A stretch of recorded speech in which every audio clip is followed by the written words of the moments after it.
Hey guys, if you're anything like me, you're trying to get Icebreaker to drop because you keep seeing all these juicy Stasis Titan builds where all the explosions happen with the crystals.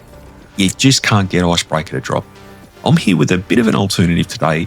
It's a slightly less powerful build, but it's still going to be able to clear your minus 50 content quite easily, and that is going to be using the Wicked Implement exotic weapon. Now we're going to be pairing that with the Cadmus Ridge Lancecap, which is our exotic armor for today. I'll go through the build about how these sort of pair together.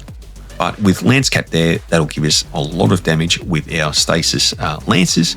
And then with Wicked Implement, it's still going to be allowing us to blow up crystals as we need to. So if you want to see a little bit more of how it works, make sure you stick around. Let's get into it. Let's start with our exotic items, guys. Wicked Implement. Now, what is it? Well, it's a Stasis Scout Rifle. It's a 260 RPM, so it's a fast-firing Scout Rifle. You can actually hold down the trigger and it will keep firing. You don't have to individually hit the trigger, so very positive in that respect. Now, it has the Creeping Attrition intrinsic trait. Rapidly landing precision hits causes targets to become slowed, so pretty helpful at keeping enemies at bay. And then obviously we've got the Catalyst equipped here, as you can see, and that's going to give us Headstone. So Headstone is precision final blows spawn a Stasis crystal at the victim's location, and the added bonus of obtaining Stasis shards will gradually overflow the magazine. And that's where it sort of comes in. This weapon does not need to be reloaded because we're using Howl the Storm aspect to generate crystal shards when we blow up our crystals, and that's going to reload the magazine on this weapon. So you can effectively fire this as many times as you want. There's going to be so many crystals around that you won't have to worry about reloading. But that being said, you'll be able to blow up a lot of crystals around here like you would with Icebreaker, and that's where the trade-off sort of comes in. Now, not quite as much damage coming out because it is a primary weapon, but in the place of Icebreaker, I think it works pretty well. Okay, so we know what the weapon does. Let's have a look at the armor. Now, the armor, as I mentioned, was Cadmus Ridge Lancecap, so it's probably an exotic I guarantee a lot of you haven't really used. I've tried to put it in builds before, but it just hasn't really worked out. But I think with this particular setup, I think it actually has a place here. Now, there are probably other better options that you can use. You could use Icefall Mantle, you could use Syntheseps, you could use Wormgood Keras. There's a lot of other options you could pick, but I wanted to try something that's not quite meta. I really like to give some of the oddball stuff a little bit of a time to shine. And if you've seen any of the other builds on this channel, they're a little bit like that. It's just something that not a lot of people use, and I think deserves an opportunity to be in a build. So that's why we're using Cadmus today. But let's have a look at what it's all about. So Lance's Vigil. While the Stasis Super is equipped, rapid Stasis weapon damage or damage from behind your rally barricade will create a Diamond Lance near you. Thrown Diamond Lances create Stasis crystals, and your Diamond Lances deal more damage based on how much Frost armor you have. So that's going to tie into our subclass a bit, because realistically, our Frost armor is barely going to drop below ×7, which is the max amount. So if we have the max amount of Frost armor, we're getting the max amount of damage out of our Lances. So a bit of a trade-off there, making sure we've got Frost armor to keep our Lance damage up as much as we can. But again, just another damage source that we can output against enemies.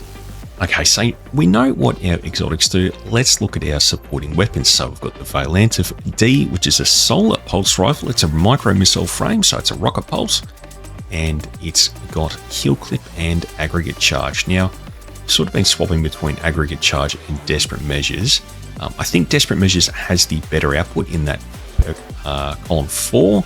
In number 3, we've got heel clip there, but I want a blast distributor, just so when you do splash damage, you get a benefit to your grenade stat. But look, there's only so much Sparrow racing I could do. I really enjoy racing. Look, I enjoy racing games and everything like that, but I could not get this weapon to drop, even after I tuned it. So this is the one I ended up with. It still does a pretty decent job. All right, and to round out the weapons, we've got our heavy weapon, the Crowning Duolog. Now, I didn't really know what to put as a heavy. I spent a lot of time just trying to find something that would be beneficial, knowing that we were going to focus on our melee and our primary weapon, the Wicked Implement. And I ended up just finding this in my vault, blew the dust off, and here we go. So I've chosen this one because it does have auto-loading holster, and it does have bait and switch. Now, we know from our previous video with Exteris, bait and switch will give this particular weapon a 30% damage increase if both our other weapons are used before using this one. And instead of being able to roll for Envious Arsenal, I've got auto-loading holster there. So by the time we've gotten a few hits in with our primary Wicked Implement, and then with the energy weapon as well, our rocket should have reloaded so we can get another shot out, and we'll take advantage of bait and switch again. Now, you guys can probably find something that's going to work for yourself. I've got this one as the barrier because I always like to have one of each champion covered. It's completely up to yourself. Maybe the activity you're doing, you don't need a barrier, so you can use it for an unstoppable or an overload. It's really up to yourself, but that's the reason I've chosen it. Feel free to choose whatever weapon you like. Okay, so next up we're going to have the artifact. Now, the artifact, it's a very stasis heavy build. So obviously we're going to tie into Slayer Baron, Apothecary Satchel.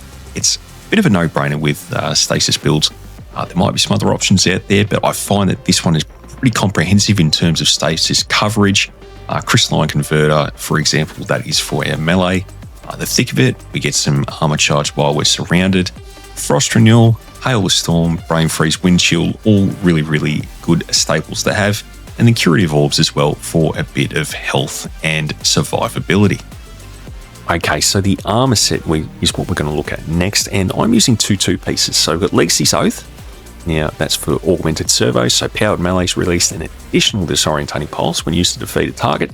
And what's interesting about that is when you use your Hail of the Storm melee, where you jump up and the crystals go out, it doesn't actually trigger this melee explosion, but if you blow the crystal up with your Wicked Implement, then it will trigger the explosion. So it's sort of like a delayed interaction. I don't know if that's how it's supposed to, but that is essentially how it does. So it's like a delayed disorientating pulse using your weapon to blow the crystal up. So it's triggered by the crystals going out, but then you can trigger the effect on the armor set by using your weapon. So yeah, I think it's a little bit funny. I don't know if that's how it's supposed to work, but it does work in this instance, so that's how I've been using. And the other two piece was just the Crystocrene armor. So resupply after being out of combat for a moderate duration. Your next final blow grants additional ammo progress and an orb of power. Now, a friendly person in our community noted that it is very broken at the moment, in a good way, for the fact that you don't actually have to go out of combat to get this benefit. It essentially resets every 12 seconds. So every 12 seconds, you'll be creating another orb and you'll get additional ammo progress. So just keep that in mind. All right, so let's go through our stats. So I'll start with the stats in the bottom right. Now, mine aren't optimized at all. It's incredibly hard to get this armor set to drop perfectly with the stats that you want. But ideally, you want to have your melee maxed out because obviously your melee's going off quite often along with your weapons. So look, I'd say 160 in your melee and weapons. If you want to go 200 on either, well, I'll leave that up to you. And then class after that. Your super is going to come back pretty decently just by doing damage. Grenade, don't have to worry too much about. Health as well. Look, you're going to be generating a ton of health from your shards anyway, so that's a bit of a negligible stat. So that was my distribution there. So your melee and weapons as your primary, class and super as your secondary, and grenade and health as something you don't really need to worry about. In terms of our armor mods, we're looking at each one in an overview here. So you can see we've got one hands-on and then two of our harmonic siphons. We've got a heavy-handed on our arms and then two melee font. Now, I've only got the melee font on there so I can boost up my melee stat. It's really up to yourself what you want to use. You could even go, if you've got a really high melee stat, you could just use triple heavy-handed just so you're getting tons of orbs from your melee attacks. I'll leave that up to you. Our chest, because we don't need any armor charge increasing mods, we're free to use damage resistance. So I've got one of each. So we've got a sniper resistance, we've got a melee and an area of effect. You can really just delve into that yourself and figure out what you need for each activity. But I think a comprehensive spread or even two area of effect on top of a melee for the higher level damage stuff would probably be ideal. In terms of legs, we've got two stasis surges along with a elemental overdrive there. So essentially, when we pick up a shard, a stasis shard, that is going to give us an armor charge. So I'm not sure if you've looked at any of the footage, but as we've been picking up melee shards, you'll see that the armor charge is just regenerating back up to 15 seconds. and it only really wears out when we're out of combat going between areas. So you're always going to have armor charge up. So we're always going to realistically have a damage bonus to our stasis weapons. Now the market, pretty standard stuff. We've got one-time dilation there. We've got powerful attraction when we need it to draw in orbs if we have to, and then one outreach. So outreach will reduce our melee ability when we use our class ability. All right, so last of all, we've got our subclass. I've just got a bit of an overview here. We'll go through the fragments in a sec, but we're using the Rally Barricade Strafe Lift. There's only the one melee for stasis, and our Glacier Grenade. The aspects is Tectonic Harvest and Howl of the Storm. Now, the interesting thing about Tectonic Harvest, and I only sort of really bite into this today, while you have frost armor, defeating combatants with stasis or kinetic weapons may cause them to shatter, damaging other nearby combatants. The shatter chance increases with your frost armor stacks. So I thought that was just like it always did it. But it seems that it's just a chance. But if you have more frost armor, which we'll have it stacked all the time, the more that we have, the better chance we have of shattering nearby combatants. In terms of the fragments, we are using a combination of Whisper of Rending, so primary ammo weapons, our Wicked Implement, to increase damage to stasis crystals and frozen targets. So that is what is giving us the ability to destroy them so quickly, on top of the fact that it is a stasis weapon as well. Our Whisper of Rime, so this is going to give us the maximum amount of thrust armor on top of what is usual. So we get 7 stacks instead of the usual 5, I believe. Might be 4. Someone might be able to correct me there. Followed up by Whisper of Conduction. So basically this will draw in any nearby stasis shards. I tried sort of working around this, but I think it is pretty necessary to have it. You have to go manually pick them up. Anyway, who wants to manually picking up? Who wants to go and do that? But yeah, I've been spoiled by using this on pretty well every build. So I think it is a must to get your melee back efficiently. And the last fragment is Whisper of Fissures. So increase the damage and size of the burst of stasis when you destroy a stasis crystal or defeat a frozen target. So because we'll be freezing so many targets and we'll be efficiently destroying them with our Wicked Implements, I thought that might be a better option there. There's plenty of other fragments in there, guys. So if you find a better option or something that works for you that is outside of these fragments I've chosen, make sure to let me know, because I always like to update these builds with, better options or maybe more efficient options. Okay, guys, so that's going to be the build for today. That's going to be it from me. I'll leave you with it, my fellow Icebreaker people. Hopefully this fills the void until you actually get it. Yeah, look, let me know your thoughts on this one.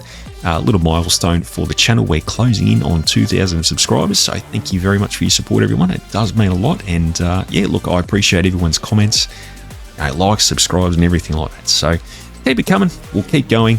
I think Destiny 2 still got plenty of life in it. We've still got a lot of players every day, and I think there's a lot of new players too. So yeah, look, again, very much appreciated. I'll see you guys in the next one.